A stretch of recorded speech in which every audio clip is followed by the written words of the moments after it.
We are Movie Menu Reviews, your slower, lower, weaker Flerken podcast. On today's menu, we'll be reviewing Captain Marvel.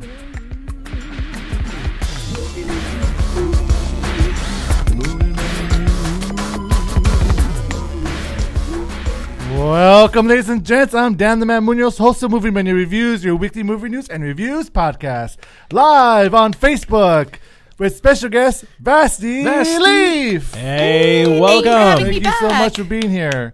I'd like to say thank you if you're watching us live on Facebook. Also, thank you for listening to us on iTunes, Stitcher, SoundCloud, or wherever you listen to your podcast. We appreciate you, even though we might not seem like it. We really do. Also joining us today is our slower, lower, weaker co-host and senior panelist, Z! Yeah, that's fair. I can accept that. Also here is our Flerken co-host, Mike Stan! This mother Flerken. So before we go ahead to review Captain Marvel, let's talk about some movie news. One that just happened recently, which is on a somber note. Actor Luke Perry passed away after a serious stroke. Yeah, severe stroke, right? He went into the hospital and he didn't come out of it. Right. Yeah. Which was unfortunate because he was only 52 years old. Yeah, it's crazy. So he's very young. And the reason why we wanted to bring him up is because even though he's more predominantly known as in his TV work, he's also been in several films. Most notably Buffy the Vampire Slayer, or Vasthi, you talked about 8 Seconds? 8 Seconds, yeah. It's based on the real life of Lane Frost, who's a professional bull rider. So I highly recommend it. And he was geared up to be in the next Quentin Tarantino movie, Once Upon a Time in Hollywood. So from us to you, fans of Luke Perry and his family and friends, we say rest in peace. In a very awkward transition, we're going to go ahead and go into the review for Captain Marvel. Yeah. So Captain Marvel is written and directed by Anna Boden and Ryan Fleck. Written by Anna Boden, Ryan Fleck, Geneva Robertson, Nicole Perlman, and Meg LeFaux. Nailed it. Yes. Here's the plot. Carol Danvers becomes one of the universe's most powerful heroes when Earth is caught in the middle of a galactic war between two alien races, the Kree and Skrulls. Starring Brie Larson, Samuel Jackson, Ben Mendelsohn, Jude Law, Annette Bening, and Lashana Lynch. All right, guys. We're going to do a spoiler-free review, and then I think we should do a spoiler review after that. Sure. Yeah, okay. We're in agreement? Yes. So we have all seen this film, correct? Yes. I believe so. Was I supposed to see it? No, I'm just kidding. Yes, Mike. You were supposed to watch the movie. So I've seen it as well. So depending on our spoiler-free review, we shall decide if this movie's worth a dine-in, watch it in theaters, take out, wait and watch it at home, or leftovers. Go ahead and lose your memory.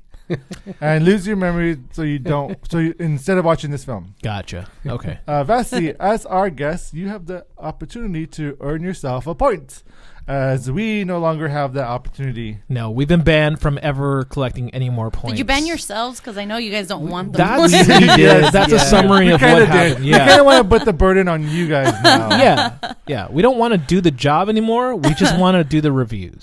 And the points carry over, so if you do earn the point, you can keep it. And as soon as you reach 10 points, which means you need to come on more often, like every week, you could go ahead and do a segment of you choosing that is movie related. Got it. All right, guys. So on that note, let's go ahead and rate this film. Vasthi, as our special guest, you can go first. I'm going to give it a dine-in. Cool. Dine-in, solid. Z. I'm going to say that this is a tentative dine-in, but you should definitely watch it in 2D. If you watch it in 3D, it's definitely in takeout. I watched it twice. Mike? I'm going to say a soft dine-in. Interesting. Really? Interesting. Yes. Yes. And I'm going to go dine in as well. Nice. And not the stupid soft or hard. Whatever. Soft and hard are usually our go-tos. And I actually liked it in 3D, so I disagree with you on not watching it in 3D. Well, I've seen the film twice. Oh, good. Did you see the first one was in 2D, and the first one was in 3D. The second one was in 2D. And you liked it in the 3D first, or see, it's funny because and I think this kind of breaks down more into what is wrong with this film.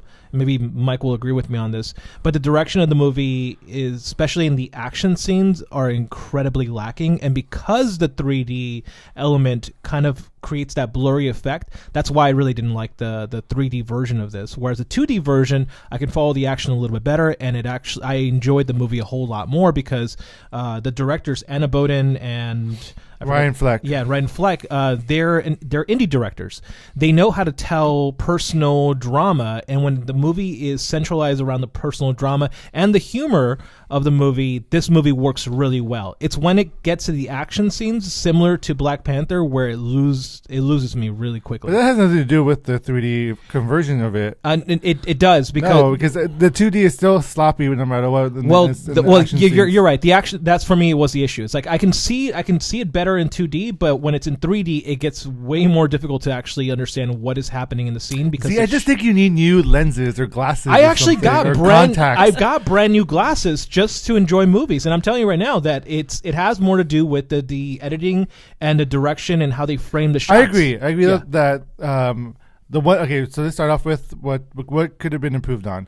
And when you see films like Captain America, Civil War, or Avengers Infinity War, or anything with war, I guess, any of the other Marvel films, when they shoot the action, they do those, like even Black Panther, there was like the long take. Yeah. In this film, there wasn't much of that going on. There wasn't, yeah. And a lot of the action, at least the fighting style, was very shaky cam. I felt like almost like a Paul Greengrass type of notion. But not that good. Because when you invoke Paul Greengrass, you think about all right, you're talking about Born Identity or not Born Identity, Supremacy. Born Supremacy. No, that's the third one. That's the third one. But he did. Greengrass did direct that. No, one. the second one is Supremacy. The third one is Ultimatum. Anyways. Yeah. But when you're filming in that style where the camera's really closed in on the action, you're intended to kind of be able to lose track of the action because it's sloppy.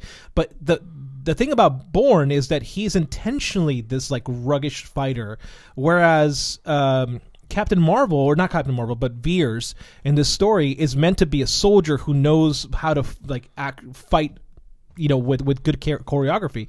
And because of that, you don't have the ability to do the shaky cam in the same way. So I think that for me was like the biggest issue, is that it didn't apply in this one, and they're not Paul Greengrass. This is not as good as Paul Greengrass action shots.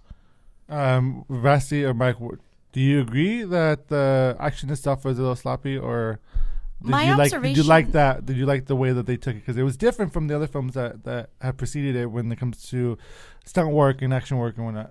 My observation on the action actually was a little more nitpicky on Brie Larson herself, because I know she did her own stunts, and it felt a little awkward at sometimes. I mean, it's stuff I could never do, so I hate to nitpick at that, but that's where, and I hate to also do the side to side comparison. Watch out, Brie Larson's gonna come after you and kick your butt. No, it's a really difficult thing to do, but I think because I knew that going in, I was able to spot where it was a little slower than say Gal Gadot in Wonder Woman, who has the military training, who sold it a little more. So that was my observation on the action. I didn't like the shaky cam. I didn't like the beginning of the film. Oh, I was going to talk about that next. The beginning of the film lacks a prologue in the way that Black Panther did, because there is a clear prologue in this movie, and that's where you have the story begin. Let's talk about that more then. Yeah. So this film starts off in a nonlinear way. Yeah. We pick up halfway through the film, potentially, with the story, and then as the movie unravels, we get to the beginning of it, where we find the true nature of who Carol Danvers is, who Miss Captain Marvel is. So did that use of storyline not work for you guys? No, that's the part that I love the most about this film is that it does take a memento approach. It does, in fact, what I liked is that it's a full arc of her character. That's what I really enjoyed about this movie was that there is an arc for her character, and it starts with the loss of memory. And I think that's what works really well. What I think didn't work for me initially was that beginning portion when you're on Hala, which is the Kree home planet. And for those who don't know much about Marvel, there's the Kree, which are the blue people, and then there are the Skrulls. They're not all blue, right. But they're not all blue because they dominate a lot. And you saw them in Guardians of the Galaxy initially. He's the Kree were the ones that Ronan the Accuser was part of. Right. And so you have the Kree, and when you get to that portion, when you get to introduce to Jan Rog's character, which is Jude Law's character, that entire portion felt awkward. And it didn't really fit where the narrative was. If it didn't, for me, I compartmentalized it as this portion is the prologue, and the story really begins when they receive their mission. That's interesting because I felt like that opening piece of where they show Hala and with Jude Law is a character study for Carol Danvers and how quick-witted and sharp and like no shit's given type of character she is. And you can't get, yeah, exactly. And more importantly, you cannot get rid of who she is inside because you see her in this brainwashed state. And even though she is brainwashed and trying to be muted with all her emotions. Not brainwashed, but it's like... You know what I mean. Yeah. She's lost her memory, so yes. She's unsure who she is. Exactly, but that's still, her personality still comes through. Right. And I think that's, I mean, we haven't talked about it in the show just yet, but that's part of what a huge portion of the online backlash was, right? Was that like she wasn't, without sounding sexist, she wasn't smiling, she wasn't appearing like she was enjoying herself. I don't know if you guys followed the online stories about that, but I think that portion right there, this portion of the movie was necessary for the end of the film. And you see in the trailer where she truly becomes Captain Marvel. She's smiling, she's enjoying herself, and I actually felt like pride in her when she gets that final portion because of the beginning portion of the story, if that makes sense. So for me, the prologue is weird, but at the same time, I know that it was necessary for, as you were saying. I mean, for me, it was fluff, but it was like necessary fluff for them to show the arc of her. So yeah. I agree in that aspect. So I think the Skrulls, like the tone of the Skrulls, just it felt like when you see the insurance commercials with the cavemen. It was just like. Like the makeup work? Or? Yeah, no.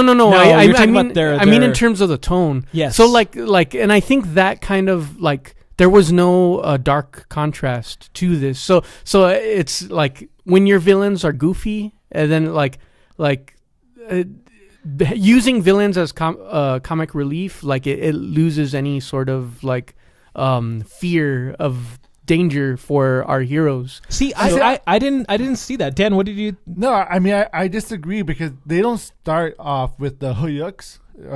I think it's Skrulls. And I think once you get to know more of them, do they have the comedy? But the thing about the Skrulls that I really liked, though I kind of wish they would have dived more into this, is like you don't know who you can trust. That's exactly right.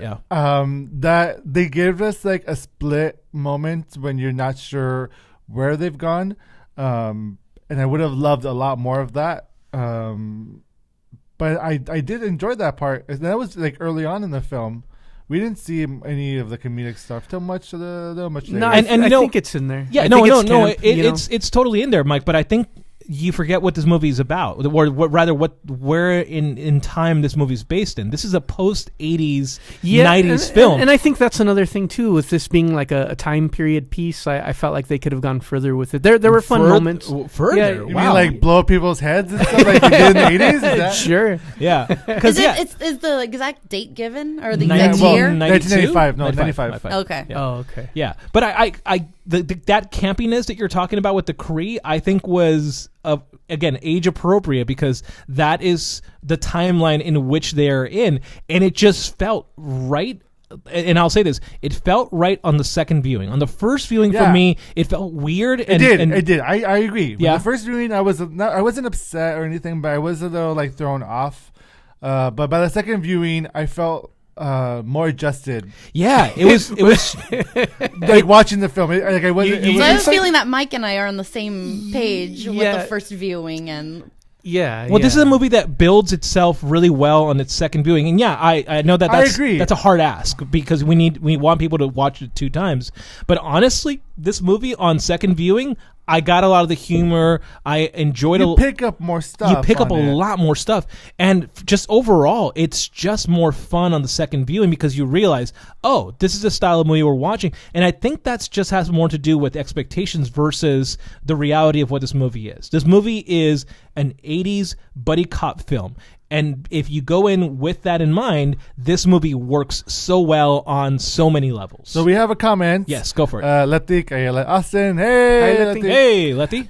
So she said it was too good, Suspicion. And she saw it twice prior to this review. Cool. She said so worth it. See, yeah. So I think 2 viewings make sense. I think 2 viewings, you have to watch. I only saw it once, so I meant to see it 2 times, but well, and you really should because I think for me, the second viewing, I got more of the feminist messages in there that were way more clear cut. Because again, the first time watching it, I'm like holding my breath the entire time. I'm like, is this going to be good? Are they going to represent the Creed the correct way? There's also so much to like observe when you're watching this, just because you want to like be engulfed in the world that you miss the little subtle nuances in the film. That the second time when you're watching it, you pick up like that they're I don't know. I don't want to give anything away, but they're usually smaller things that you wouldn't suspect in the first. So would you say on the second viewing in the theater, or like some people? Oh no, like, I would say second viewing in the theater because you really do just enjoy that much more in the theater. But I would say that this movie has the same issues that Ant-Man and the Wasp had, which is it's post. Infinity War. It's post-Infinity War. But this is pre-Infinity War. Well, you mean the film itself? Yeah. As far as like its release. It's post-Infinity War, so we walk in expecting so much. We keep hearing all these things about Captain Marvel being that much more stronger than any of the other Avengers that you're like, okay, we need to now, we're expecting to see this big badass person, and what you get is an origin story. And Marvel hasn't done an origin story in a while, and because of that reason, we walk in with all these heightened expectations, but we get a different movie. And so the first viewing gives us one thing. And again, there are failings in this movie, but when you watch it a second time, you enjoy it which that is much interesting, more. Which is interesting because, of course, there's a post-credit scene, and they'll just say that the post-credit scene got me super hyped for Endgame. Yeah, totally. Like super hyped. Oh, absolutely. Yeah. Now we have a couple more comments. Go for it. Latika also said it felt like a mix of Thelma and Louise and Marvel. Oh, and Marvel? And Marvel. Okay, I would go with Memento and what was Memento and I forget which other movies, but just like buddy cop 80s movies, like The Weapon. Michael Hills, hello, Michael. Says like everyone has seen it twice. I haven't even seen it yet. Oh, you gotta get on that. Oh, I just want to spoil it for you, Michael. Now, only me and Z have seen it twice. Yes, and Mike Stan and Vasthi saw it once. Yes, that's correct. For now, I had tickets to see it twice, but work got in the way on Thursday, so I had to wait till Saturday. Like a damn you, work. Like a normal person. Damn you, adult responsibilities. But I think to touch a little bit more on what Mike's saying too. The humor in this film. This movie is funny. And it's not Guardians of the Galaxy funny. It's a different kind of humor. And I think it's a humor we haven't seen in a while. And again, I stated already, it's a buddy cop film. It's a situational comedy. It's where one person is literally the fish out of water and is trying to connect with a human, but it's also based in the 90s, which makes it a little more fun and enjoyable. It's like that Brendan Fraser, Pauly Shore film, right? That's yes. Encino Man? Encino Man. Yeah. Thank you. Yeah, there's Encino Man in this movie, absolutely. But Encino Man, you got helicopters. He's afraid of the helicopters. They're deadly. They are deadly. But in this, I don't think you really have an equivalent to that, you know? I feel like the tone, there's something like slightly off in the tone for me. I think it was just like it was missing the same heaviness. You know what I mean? Well, what do you mean by heaviness? As far as there was no feeling of doom. Yeah, there was no threat. There was no feeling of doom, and that's okay. Like I'm not like against like it being funny or having jokes, but I think I think it needs to be counterbalanced with something else for it to work. Well, but then and again, right? This comes from a person who's read comic books. This movie, Captain Marvel, is Superman. That is his character. Or her character. Does she have a weakness? Not as close as say like Kryptonite, but she is essentially she's impossible to stop. I mean, the only person that was able to stop her really was Rogue, but that's besides the point. Well, but that's an interesting, exactly. It's an interesting observation that Rogue was the only one who was able to take her down. But that's who Captain Marvel is. Miss Marvel in the comic books. Miss right. Marvel, Captain Marvel is a recent addition to her name, but she's essentially a god, and so by definition, you're already, Mike. You're not going to have the same sort of fear, right? But unlike, say, Man of Steel, this movie's enjoyable. This movie is fast-paced. This movie actually doesn't impose the threat of she will die. It imposes a threat of galactic death. And I think that's the more enjoyable part of this film. I don't want to spoil anything, but the way that this movie plays on victimhood of a being who is a god still makes it that much more enjoyable. Because I didn't worry about her dying, because clearly we know she's going to come out in Endgame. But we, at the same time, need to understand her journey from victim to survivor to then warrior. And I think that was a journey that I had signed myself up for. And so the mood, the way that the movie is structured, the pacing of it, it is a film that has a clear-cut narrative similar to Black Panther. It just doesn't wear it on its sleeves as well. Like, Black Panther really made it about what it is to be black in different cultures. And I think that's what did it right. This movie has to do it in a much more subtle way, where it talks about what it is to be a woman and a victim and then finally a survivor. And it does it really well. Like, you really don't even notice that it's plugging in all these little things. And it does a really good job of it. Okay.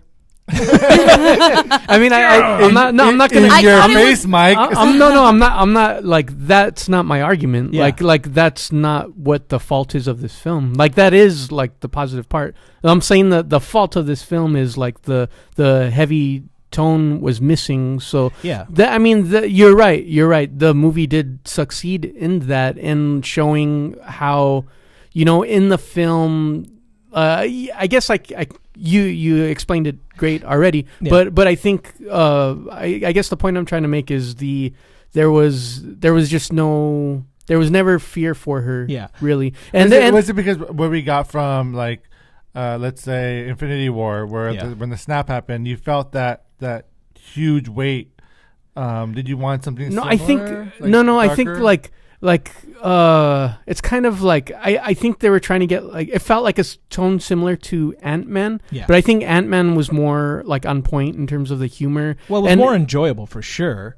But but here's the thing though, right? This movie has to work against Wonder Woman. That's what this movie really has to work against. Which is unfortunate, because they should just work together. I agree. And I think, not to move on the point, but I wonder for you guys too, like, did you guys have an inspiration point like we did in Wonder Woman? Wonder Woman had that amazing scene where she walks into no man's land, which again is greatly used, right? No man can go through that land. I'm no man. She walks right through it. And immediately after walking away from the movie for Wonder Woman, I was inspired. I was like, holy crap, that was amazing. This movie doesn't have that moment. I totally disagree. I feel like the end totally shows that moment. Oh, well, you can't give it away, can you? Yeah, I can't give it away. I'd say throughout the movie, I related to Captain Marvel much more than Wonder Woman, even though I enjoyed Wonder Woman more. Yeah. Not just because of the 90s nostalgia, but just not even little, the struggle the memory she would have of her growing up in different stages of her life, whether she was 5 years old or whatever. Every single person has experienced that, and it's that much more relatable as a tomboy who grew up facing those same struggles. I definitely related to that much more than, say, the No Man's Land. Also, her quick wit. Yeah. I wish, and don't want to spoil, but I do believe that scene is in the trailer. Oh my God, Rigo! What did Rigo say? The stupidest thing always. All right, should we ridicule Rigo for a second? All right, let's go to Rigo corner. Is here. Rigo corner. Hi, Rigo. Hey, Rigo. I also watched it twice. I thought it was okay. Definitely not in my top 5 Marvel films. Okay. Well, congratulations. It was Green Lantern 2.0. Okay, you are wrong on that point. You have no idea what you're talking about, but I'm going to give you an angry face on that comment. Yeah, so you know. But here's the thing, though. I don't expect any less than from Rigo, so I'm not surprised at all. He's not allowed in the rest of the season. I'm just saying. I agree with you, Vasthi. I think that is it was like a double for it, because it shows what women go through, and it also just shows also just kind of like being an underdog and not and always being told no and always feeling like you got to prove something. Yeah, and I thought it hit the nail on. No, I definitely thought that scene was awesome. I just needed it to be. I'm going to say this, and I'm going to slap myself in the face for saying it. It needed to be in slow motion. Can we slap you in the face? It's I hate Scott Snyder on so many. That's Zack Snyder. Scott Snyder is a comic book writer.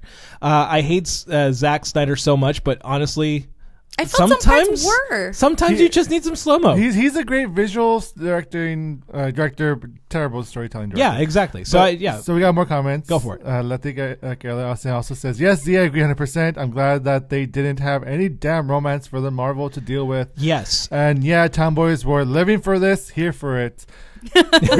Regal says Greta was better. Oh, you can. Yeah, just ignore him. And Letty again says she wanted more cats.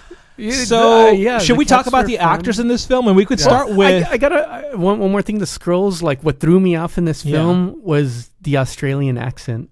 I love that. Well, am I the only one that got thrown off? That was brilliant because is Ben Mendelsohn Australian? Yes, I believe so. It was Ben Mendelsohn just talking as Ben Mendelsohn. Yeah, he was just Ben Mendelsohn in it. Yeah. I do want to go back to your point of the expectation that you walked in with this, after hearing all the internet flack. My expectation towards it, I want an explanation of where's she been this whole time. Oh, as in what's throughout the spoilers at that point. No, but that's what I went and I'm pretty sure I'm not the only one going in. Going in. I see. I'm not. That's not a question you have after the film. That's a question you had before going in. Yeah. I'm where was she this whole time? I don't know the Marvel universe nearly as well as the DC. So yeah, the Marvel universe is far more vast by comparison, and you definitely have a lot of. I mean, obviously, Guardians of the Galaxy touched on how big space is. No, but what I mean is, I think a lot of people are in my shoes of if she's this powerful, why wasn't she involved? I feel like they answered that. I think they do too. I really. No. I just wanted to go back to the expectation that I have. Mine differed from Z's, and that was one of the first things I texted a couple of my friends. I think this answered that question. Yeah. And I think ultimately, it's funny because I did walk out of the movie going oh, she's gonna beat the shit out of Thanos. Yeah. And I'm looking forward to that fight. I'm really looking forward to that fight. And you know what? It's hard to do. Just like with Superman, it's hard to do. Just to give them a threat. I feel like if they continue on with Captain Marvel. And obviously during the Avengers, hopefully they introduce Sword or something, but they need to keep her cosmic as well. They do, and I think that just means a fun integration of Guardians of the Galaxy with Captain Marvel. And what I'm gonna enjoy seeing this because this is in the comic book is when Rocket Raccoon meets the cat. Yeah. Me too. That is the scene that I'm looking forward to watching. So JJ Soda has a comment. He said he just joined, but were the special effects that make Sam Jackson and Clark Gregg, who plays Coulson, look younger convincing? Well, I was going to talk about the acting, but yes, I think what makes the it's funny because Samuel Jackson is 70 years old. I don't know exactly, but I know he's in his 70s, and he looks like he's in his 40s in this movie. And as soon as you see him on screen, you forget that he's 70 years old. He even has a stunt work. I don't know if it was a stunt double or not, but he did some stunt work. Yeah, and I was like, oh, you go, Samuel Jackson. But he's fantastic in it, and I think that part of it has to do with his own personality, right? Because youth is in your personality. It's how you behave. And Samuel Jackson, even when I've seen him on like Brie Larson's Instagram feed, he's such a jovial, fun dude to be around that when he's on screen, he seems like he's in his 40s, and he seems animated. You don't even notice that the CGI is there.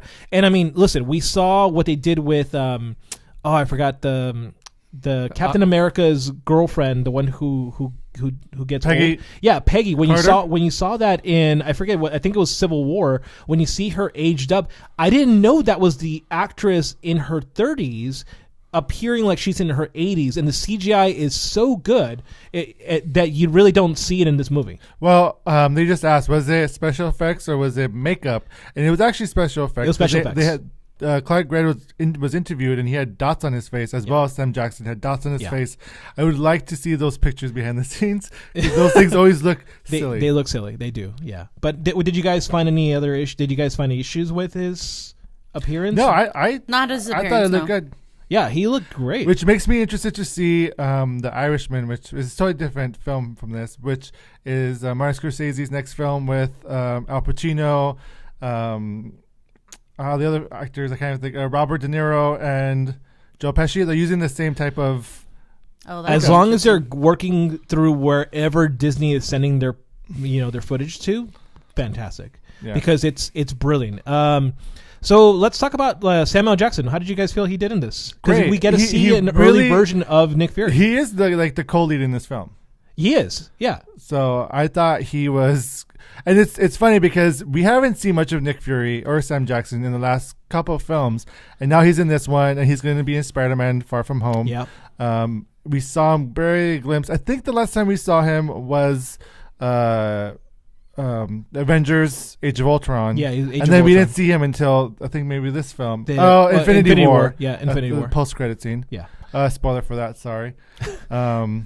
So they're all perished. If you don't know, you should watch it by now. If you're being spoiled, you suck. You should watch it anyways. But yes, Captain Marvel, you get to see Nick Fury when he's young in his glory. Yeah, and you have something to say? Oh, it made me want to watch everything in order. Because I don't know chronological, not released, right? Like the chronological, way, like the way that it was, like the timeline. So because like Captain America, the first one, or I should say his appearances, because I did, if my memory serves me right, I do notice a huge difference in his personality. Like this didn't really answer why he became so like intense. Oh, Harden. Yeah. Well, I think, so now I wanna like revisit and feel like, did he ever cut his toast diagonally, or? No. Which I don't know. There could be. I think that they're saving that for the Black Widow story. I think that's where that's going to go. They're going to show you that transition point, and I think that honestly, I love the idea of getting an origin story of Nick Fury. I thought that was I didn't need it, but I'm glad I have it now. And even oddly enough for Coulson. It was nice to see Coulson. Yeah, it was good to see him back, and I think it tied in really well with the Agents of S.H.I.E.L.D. TV show, which I'd never expected for them to go ahead and say, oh, here's the reason why Coulson's not allowed to die.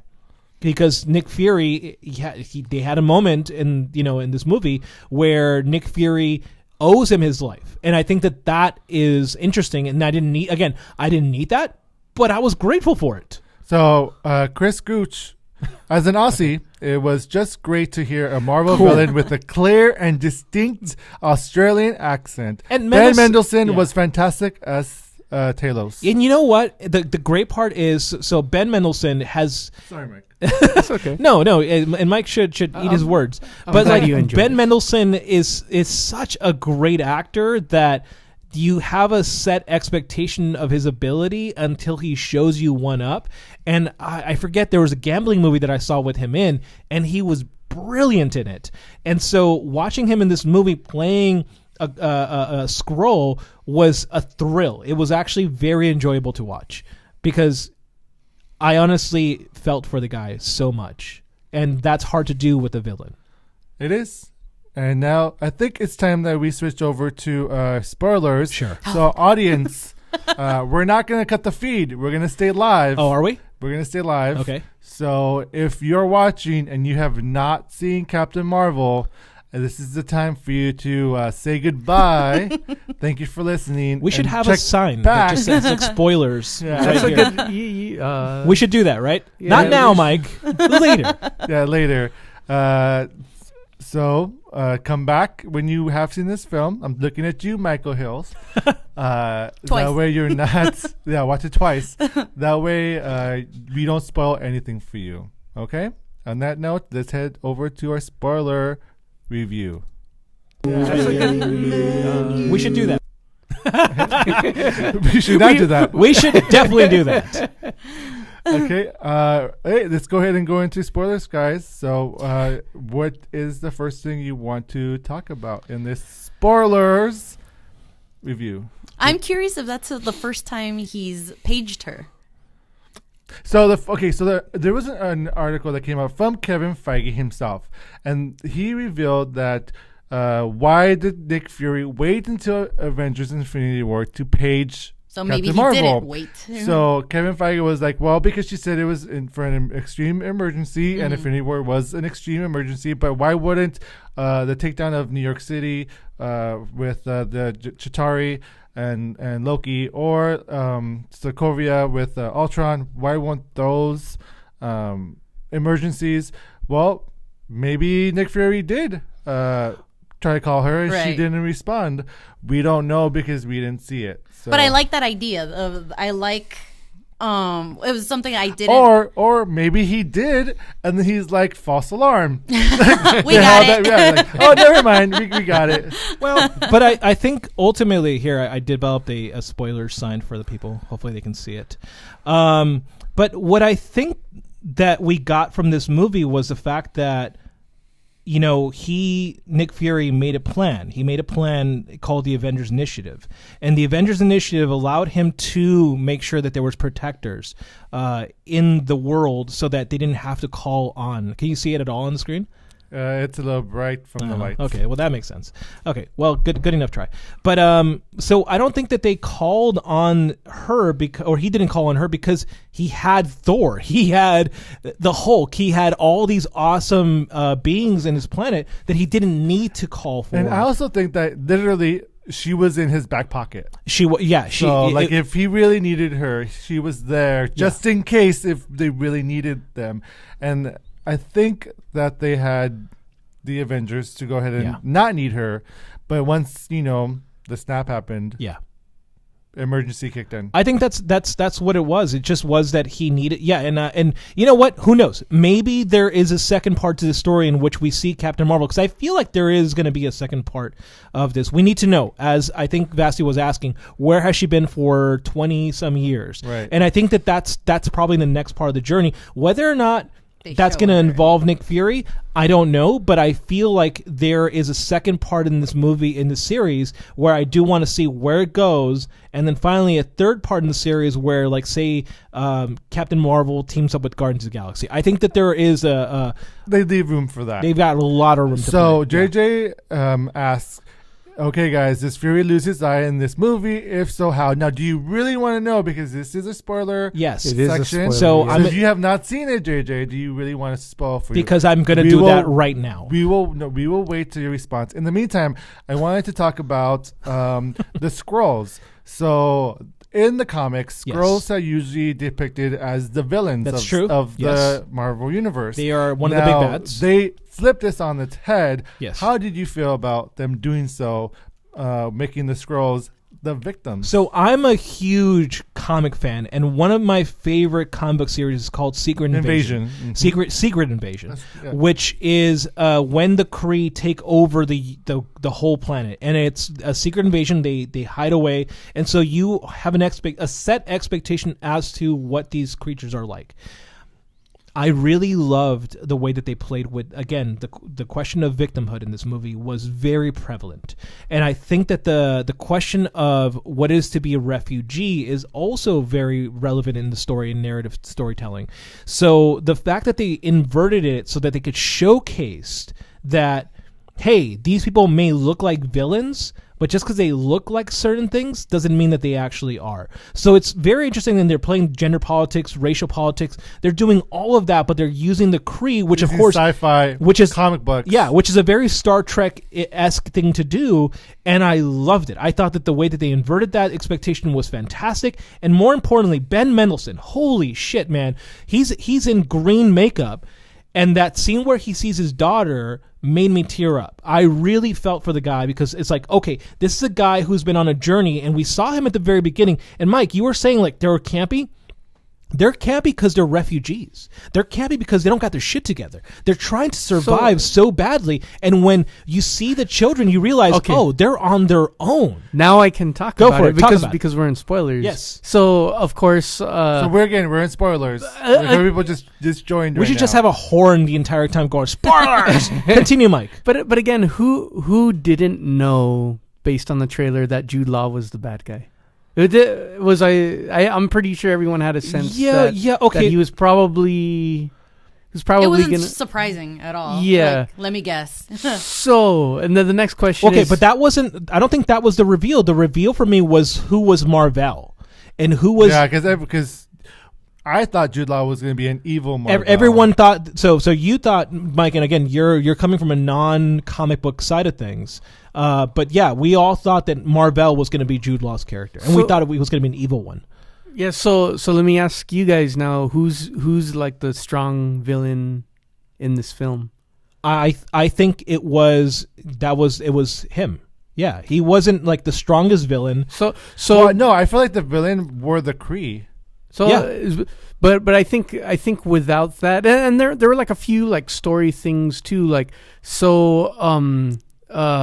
Miss Marvel or Captain Marvel or Carol Danvers. They never once say her title, by the way. I'm glad we're in spoilers now. So she's been with this team for like 6 years, and she has no problem like wiping them out when she's not been with them for 6 years. You got that wrong. That was her first mission. With them. Yeah, as a prologue. Okay. She's been in training for 6 years. Oh, that's again. You need to watch it a second time. I thought she knew these people. I was like, why is she so comfortably murdering them? You know, in the very end. No, she has. Well, the thing is, they knew who she was too. Okay. Now let's go back. Watch it a second time.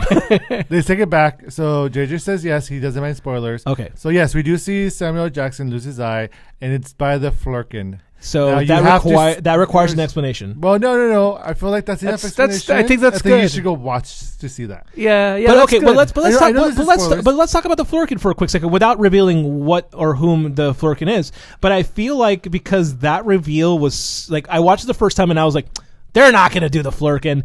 And then when the Flerken appears, because I knew about the Flerken, that is Carol. I'm not going to say much more than that, but that's in the comic books. And so when I first saw, I was like, they're not going to do it. And when they do it, I literally just shouted, "What the fuck?" And the second time I watched it, I watched the crowd, and sure enough, I enjoyed it a second time because everybody wasn't expecting it. And so I think that's the enjoyment of watching this movie is that you get to enjoy the crowd on the second time, because the first time you're so surprised by it. Because you are the crowd of the first time. You are the crowd the first time. And again, set expectations, right? The expectations are set a certain way, and when it gets revealed the second time watching it, you enjoy it that much more. So I think, yes, they do reveal that the Flerken is the reason why Samuel Jackson loses his eye. Now, for me, the question is, was it unsatisfactory? For me, it was. Yeah. And again, going back to, I forget which film he actually says I lost. That was I lost my Winter Soldier. Winter Soldier? My eye to the enemy. Winter Soldier. And so I'm like, he says, I don't remember. He said, the last, they burned I'm paraphrasing, but yeah, the last time I trusted somebody, I lost an eye. That's what it, yeah. And in fact, you get it in this one, and it doesn't live up to that hype. Well, he did trust the Flerken. He did. He absolutely did. But I think what I enjoyed about it was, and this is part of the ending, is that Coulson is asking him, is it true that the Kree removed or you lost the eye because of the Kree? And Samuel L. Jackson doesn't give an answer to it. And I think that just adds to the mythos of who Nick Fury is. Or how he lost his eye. Yeah, exactly. So a lot of people start buying into the reality, the story of who Nick Fury is. And if you know him in the comic book, he's all about stories. I think that's what I enjoyed, is that he didn't admit to it, but in not admitting to it, he created his own mythology of the badass that he is. I also want to talk about, so what did you guys think about when finally Carol gets her powers and she fights Ronin at the end and we see her unleashed? Did you guys thought that was a cool moment? Because you talked about an inspiring moment. So with one woman going through no man's land. Yeah, how did you feel about that moment? Well, there are so many variables, and Vasthi, as a woman, you're going to have to back me up on this because I'm only speaking from. You don't have to though. It's your choice. But okay, so there is my choice. The moment in which she gets chained up by the Supreme Intelligence. That's the very end of the movie, or at the very least where she's about to initiate her full. I forgot what she called, but the supernova, whatever she does with her body. The protons. The photon. Yeah. Michigo Super Saiyan. Thank you. There's a moment in which she gets put into Supreme Intelligence, and it's a woman who is belittling her. And from me, and now I've only have a small background in gender politics, but for me, I've heard a lot that women put themselves down, like other women put other women down. And I thought that was a really important characterization of a moment like that happening. Not only to add to that, but the people who put her into those shackles was the man, which was Jude Law's character. So her breaking out of those chains and fully revealing herself through the journey of discovering who she was as a child who was constantly told, no, you can't, and doing that, I thought was super cool. I thought that was a really great play on the feminist perspective of pushing through when people tell you can't do something. I thought, again, it was inspiring, but it wasn't as inspiring to me as it was for No Man's Land. But I thought that journey in those, I want to say 2 minutes, was what made this movie so great. Vasthi, do you agree or disagree? Your choice. Yeah. For me, the moment that did it for me was when she physically took out the chip or whatever was being controlled. Holding her back, yeah. Yes. That part, to me, was the equivalent of, the bullet in No Man's Land. Yeah. But it was, if anything, it was, again, more relatable because most of the time, females are their own worst enemy. You think I can't do this because X, Y, and Z, whatever. Not me. No, but I agree. Like, the entire experience of this movie, I really, really liked it. I didn't love it. I think I need to see it a second time, and I already knew I was going to see it a second time. To me, this was just like an in-between film of like, okay, I know this is related to the universe of Endgame. I'm going to see it. Had it not been, I don't know if I would have rushed out to see it. Got it, yeah. I really, really liked it, though. I don't think it deserves any of the hate that it's getting. No, absolutely not.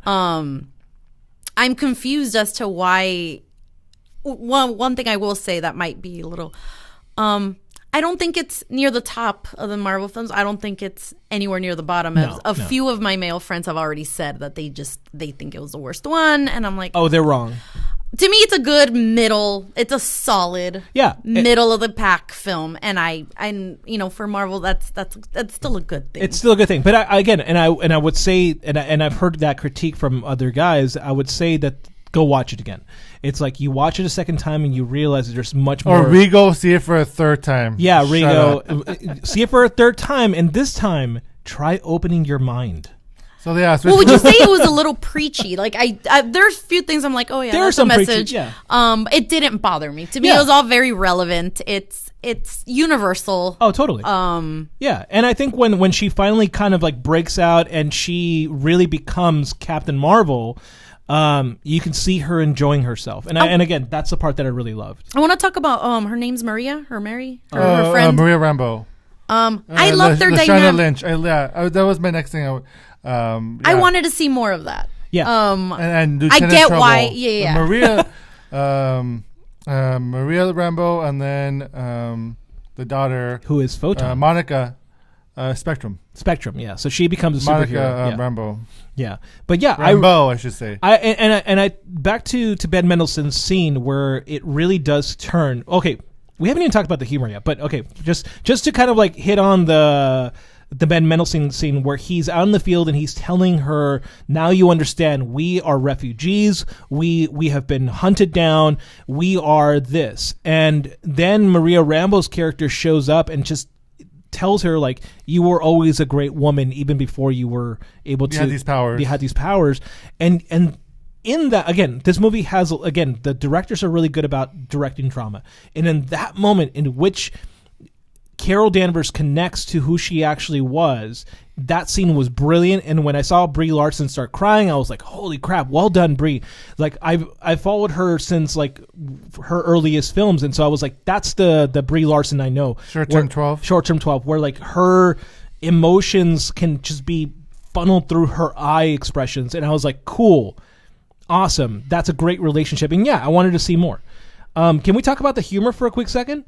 Yes. This movie's set in the 90s. And we haven't even super cheesy, but super fun. Cheesy blockbuster. True Lies gets mentioned. I loved it. The Right Stuff gets mentioned. There's just so many little things that kind of like get really in there. The back and forth between Brie and Samuel Jackson is just so much fun. What'd you guys think of the soundtrack? I enjoyed it. Except we were 90s kids. The one thing that I didn't enjoy was I'm Just a Girl in that fight scene. That was my favorite part. I'm like, really? Yeah, yes. I thought that song was perfection in that scene. I think because it's who she became. It's the evolution. You listen to the lyrics of that song. It's like, yeah, that's what's happening. I don't know, but I kind of wish there were like. You felt like it was too on the nose? It was a little too on the nose, but it wasn't as like what I've heard other reviewers talk about. They could have played some Alanis Morissette at that point, and I agreed with it. I was like, yeah, Alanis Morissette, angry chick rock. I totally would have enjoyed hearing that much more than No Doubt. But Just a Girl was perfect. Yeah, I don't know. I'm just saying it's a preference thing, and I don't. Yeah. Yeah, it wasn't the song that I would have chosen for that scene, but I think that's just a preference thing. You know what I mean? It's just funny that is my polar opposite reaction. Yeah, I'm like, okay, yeah, that. Okay, yeah, no, and that's cool. But I loved how cheesy it was. Mike, you grew up in the 90s. Did you find it fun and cheesy? And some points, yeah. I enjoyed the Blockbuster and Radio Shack references. Totally. I thought that was super fun. No. And then but I felt other than the music after that one initial scene, I felt like it wasn't returned to as often. I thought it would have been more fun if they would have reminded you more of the time that you were in. I think it was just that fun scene, and then it kind of like if you were to compare like a time period piece to like Bumblebee, which was way better than expected. Okay, fair. Which was like, and I think the movie really, really like sits itself. Captured that era. Yeah, and I felt like they could have gone further with the 90s. Like I felt like they gave you just a taste. I would have preferred them go like all the way with it. So, what'd you guys think of Marvel being revealed? I loved it. As soon as we found out that, spoiler again, that Annette Bening was Marvel, I was like, oh, that's awesome. Yeah. And it's interesting how she cured the powers, because it's very different from the comics. It's much different than the comic books. So Marvel, for those who don't know, in the comic books is a man. Captain Marvel, that's where the name actually comes from. And he dies of the universal killer. Cancer. He dies of cancer. And in his dying bed, he gives his powers to Carol Danvers. He transferred them over. So I thought that the way that they introduced it here was super interesting, and that they utilize the same thing that Scarlet Witch, for example, how she got her powers. They gave Carol Danvers the powers of the Space Stone. Yeah, the Tesseract. The Tesseract. Yeah. So so that's how she received her powers. So I thought it's a Space Stone, isn't it? The Power Stone. No, it's not the power. That's purple. This is space. Yeah. Yeah. It's the engine Well, I guess it's the same thing. Yeah. Yeah, it was a Tesseract. So I thought that was really interesting. So I just found it unique. Again, they inverted a lot of the storytelling, and they did it in a way that for those who were comic book fans, I was able to go, cool. I'm not annoyed with the fact that oh shoot, I forgot the Doctor Strange. Who was the bald-headed person in that? Oh, well, you mean Benedict Wong? No. The ancient one. Yeah, the ancient one. Like, oh, cool. The ancient one, I had a huge problem with that because the ancient one is supposed to be Tibetan, exactly, and they made her into a white woman. So I was like, okay, I've got a problem with that. But here, I was like, cool. Did not expect that. I'm totally happy with that. And it totally goes in line with the universe. And yeah, it totally does. And what I enjoyed was that inversion of her character, right? They make her into a good character, into a bad character, and you really enjoy Annette. You can tell Annette Bening's enjoying her time. Yes. That's the other really cool part. Which is great that Annette Bening is in a Marvel film. I was going to say, that was a pleasant surprise for me. I didn't see who was cast beyond Brie Larson and Samuel L. Jackson. So even Jude Law, I didn't know who was in this film until I saw him. I'm like, oh, that's awesome. Well, we haven't really talked about Brie Larson either. How did you guys feel like she did? Like, as far as, like, right, people had I thought she kicked ass. I thought she kicked ass, too. Like, I thought she, like, I mean, I'm a huge Brie Larson fan, so I shouldn't be talking, but, like, I really thought she pulled it off. You know what? And she trained for 9 months for this film, and you know what? Well, for me, it shows. Didn't they say that she did Endgame first, and then she did this? Yes. Oh, okay. Yeah, so she already knew her character or where her character's going to go, so when she came in to film this, it was just filming the origins of that badass character. And we haven't even talked about the post-credit scene. We hinted touched at on it. Yeah, so do you want to talk a little more about it? Sure. So as soon as the post-credit scene happens, it's basically in Endgame. It seems like it's already the film. It doesn't seem like Endgame though. It seems like it's post-Infinity War. Well, yes, post-Infinity War. I feel like it's a scene out of the film. Do you think for so? Me. Oh, okay. And they have the pager, and they're trying to power it up because the signal died, and as they try to power up, Black Widow wants to know who's on the other side, and bam, Captain Marvel shows up and asking for Fury. Yeah, where's Fury? And then it says she's in Endgame. It's just kind of funny. It's like in case you don't understand, she will return in Endgame. Yeah. In case you're not following where this is going. Yeah. But I think the really interesting part is that she looks like war torn. Yeah. She doesn't look like right. She doesn't look like Captain Marvel of this movie. She looks like she's seen some shit. That's the part where I was like, oh, we're looking at a darker version of this character. Her suit looks different. I thought she was just worried of like, where's my friend? Oh no, her suit looked way more. It was like gold. It was way more gold, like more torn, like as if like whatever was like over the layer was ripped off, and you could see more of the gold.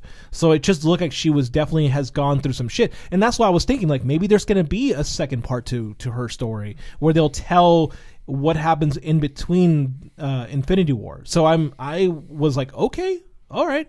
She also hasn't aged because she's a god essentially at this point. So I just thought it was like, oh, this looks really good. Let's also talk about. No, I also want to bring up. I'm kind of glad that they made the Skrulls into the victims because can you? There are 21 films in now, maybe 22. 21, I think. Yeah, 21 films in. I can't imagine them trying to do Secret Invasion now as actors are trying to. You don't think so? Their contracts are running out. I think I can see Secret Invasion in that, and again, right. This is part of the comic storytelling, or even at that, just history in its own. The victims becoming the aggressors, and I think they can do a story with that. Where like Ben Mendelsohn's character dies off, and I'm glad that they have it in their pocket, but for them to have done it in this film would have been a mistake. Oh, totally, absolutely, without a doubt. Yeah, without a doubt, it would have been a huge mistake. Way that they did it. Yeah. Now, JJ asks, which movie is better, Wonder Woman or Captain Marvel? Wonder Woman, but here's the thing: Wonder Woman has a lot of flaws in it. Especially that love relationship that makes absolutely no sense at the end. But this movie, as a standalone, makes way more coherent sense as far as what its message is trying to be.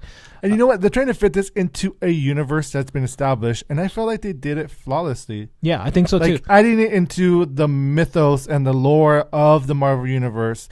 it picks up exactly where, and it answers questions that we want to know, and it didn't leave me like what just happened? Yeah. Why did this happen? Well, and I feel like the thing about Wonder Woman was that it was the first, and I think that just has a position in its own right, that it was the first female-led superhero movie. Well, it's not really the first. Okay, shut up. But you know what I mean. Tank Girl and okay, but you know what I mean. Yes. It's in this new renaissance of superhero films. Yes, thank you.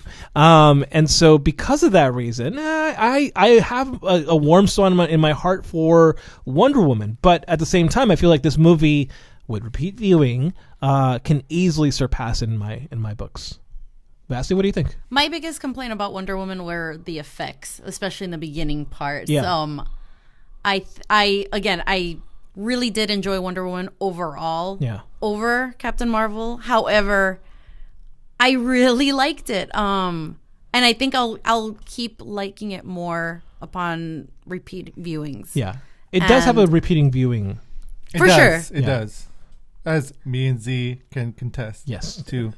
I also liked Wonder Woman a little bit more, but I still really enjoy Captain Marvel too. That doesn't negate Captain Marvel. Yeah, and I think can enjoy both. Yeah, and I think as Vasthi said earlier, like they're side by side. I think that's what makes this movie and that movie that cool. Is that Mike's like, no, Wonder Woman. Go for it, Mike. What do you think? No, yeah, Wonder Woman. But no, Mad Max. Oh, very good. Yeah, Mad Max was Charlize Theron. Charlize Theron's character is fantastic. You're absolutely right. All right. Or Aliens. We're not talking about it. Was the Sarah Connor. Yeah. Yeah. I'm sorry. Go ahead, Vasthi. I will say, what I loved about Captain Marvel on the feminist side of things is it was really nice to see a major superhero not being sexualized. Yes. Not being thrown into a romantic story. Not that I did like the story, the romance in Wonder Woman, but I loved seeing a fully covered awesome character do her thing. Yeah. And that was really refreshing. And this movie, I mean, I forget what the term is called, but the Bechdel test, I feel like this movie definitely surpassed it on so many points. Because the women in this movie never talk about a man. And I thought that was really cool too. Again, like there's some really awesome things in this movie where like you, and I think the other part that I really enjoyed, we haven't really talked about this, but was it Lieutenant... Trouble. And yeah, I was actually thinking about Monica Rambeau. Yeah, the daughter. The daughter was amazing in it, and more importantly, there's that scene which could be very, like it could fall flat, where they're coloring the suit, right? And she puts out her wrist and she's doing the thing. It just felt natural enough that I honestly was like, you know, this could have been in the we would have edited this down, but I liked it. I thought it was charming, and I really enjoyed it. So again, this movie does some really awesome things.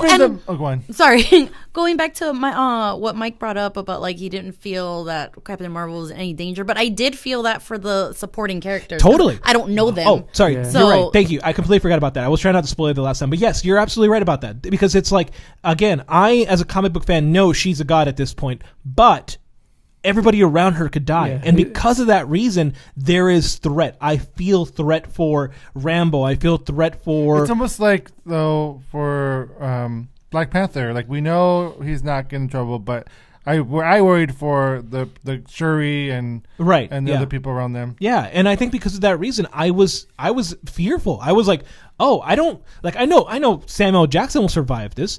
Possibly. He could always be regenerated. We never know. Also, you know, whatever. There's a whole bunch of things in the lore as to like whether or not Nick Fury can die or not. But there, you know, I was genuinely worried for Thanos' character when he gets shot. I was like, shit, are they going to kill him? I really like this guy. So there were some genuine moments where I was like really distraught. Now, the other really key scene that I picked up on, and I want to get your thoughts on this. There's a scene where Talos tells his wife close her eyes. And the wife does close his daughter's eyes, but his daughter sees what he's done. And I think that right there is a setup for Captain Marvel 2. Like that's my opinion, is that I think that she sees what her father has done, and as I was saying before, 20 years are in the middle of that. I think that she becomes the villain. I think she becomes the next generation of freedom fighters, and then that has a really interesting storytelling agent. What do you guys think of that? I don't think so. All right, that's my opinion. That's fine. I want to talk about the scene where the daughter tries to convince her mom to go up in space. I love that. That was so cute. That was so cute. Mom, go die. What kind of example are you setting for your daughter? I love that scene. Are you kidding me? That was so dorky. Yeah. But see, that's the thing, right? That scene felt genuine. That scene felt like it would happen in a household. If you were at home and your mom was this badass fighter pilot and this alien comes down, the kid would have said that, and I really enjoyed that because it just felt natural. Yeah, and she had a point. She does the test flight anyways that are dangerous, so why would this be any different? Yeah, I loved it. It was good. So I'm glad that they gave these voices, these women, very strong voices, even the kid. Yeah, that's what I mean, is that the side characters were developed, and I like that a lot. All right, any final thoughts before we end this spoiler review for Captain Marvel? I'm looking forward to seeing it again. Yeah. I'll see it again in 4DX. Yes. I would want to... No, because I hated the 3D. Never mind. Oh, I saw it on IMAX, and I would recommend that. Oh, yeah. I wanted to see it in IMAX, too. I would say this movie is worth a repeated viewing, and I know that's costly for people, but if you have the opportunity and the ability to do it, watch it again. Enjoy the story. It's a fun story. It's so much fun, and there's going to be a lot of papers written on this movie, and I think that's going to be... That's going to tell you how good this movie is, and that it's going to be written about for years to come. Yes, definitely go watch this again if you've only seen it once. If you haven't seen it, go watch it and check it out, and then repeat viewing afterwards. Let us know what you think. Do you agree with us? Do you disagree? We don't, except for Regal, we don't care. We don't care about your opinion, dude. Yeah. On that note, I'd like to thank Vasthi so much for being on the show. Yay! Good job, Thank you Vasthi. for having me. Always a pleasure. Go ahead and follow you on Instagram. Do you want to promote your Instagram? Oh, yes, at East LA Traveler on Instagram and Twitter. Yes, she has amazing pictures from around the world. Thank you. Thank you so much, Z, for joining in on the show, on the review. Thanks, Mike, for nothing. No, as usual. Thank you, thanks, Mike. Dan. Thank you. Thanks, Dan, for not thanking me. On that note, thank you so much for watching us live, or if you're listening to us on iTunes, Stitcher, SoundCloud, Google Play, or wherever you listen to your podcast. We appreciate it. Make sure to check us out on Facebook, Instagram, Twitter, YouTube channel. You can find it all on our website at moviemenupodcast.com. Next week we'll have an all-new episode, so stay tuned for that. Thank you guys. Until next time, goodbye. 2, 3, 4.